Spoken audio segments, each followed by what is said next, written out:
عرض سلام و ادب و احترام دارم خدمت شما بینندگان عزیز. بنده علی خلیلی هستم، قهرمان طلایی سلاح‌های سرد. امروز در خدمت شما تا در مورد سلاح‌های سرد و تاریخچه برخی از سلاح‌ها رو خدمتتون عرض کنم. اولین سلاحی که میخوام در موردش صحبت کنیم سلاح نانچیکو هستش. سلاح نانچیکو سلاحی که از دو تکه چوب تشکیل شده به همراه زنجیر.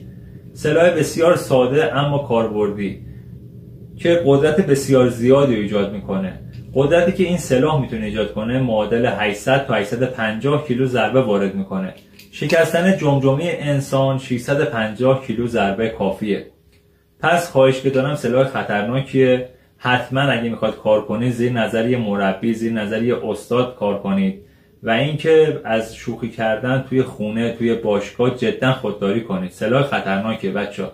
اول سلاحو بشناسید با تکرار و تمرین و شناخت قواعد، اصول، تمام چیزهایی که در مورد نانچیکو که مربی بهتون آموزش میده، بعدها میتونید موفق بشید. خدمت شما عرض کنم که این سلاح در مورد تاریخچه‌ش هم بخوام بهتون بگم، تاریخچه‌ش به 350 سال پیش برمیگرده که توسط ژاپنی‌ها ابداع میشه، اما توسط چینی‌ها، توسط بزرگترین استاد هنرهای رزمی استاد بروسلی به کل دنیا شناخته میشه.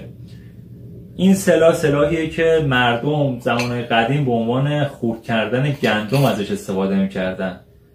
می اومدن ژاپنی‌ها این سلاحو به عنوان وسیله قرار میدادن که برای خورد کردن گندم و جو استفاده میشده.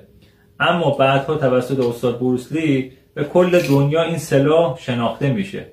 امیدوارم که واسهتون مفید واقع شده باشه. در قسمت‌های بعد حتما انواع اقسام سلاح‌ها رو با هم دیگه کار خواهیم کرد.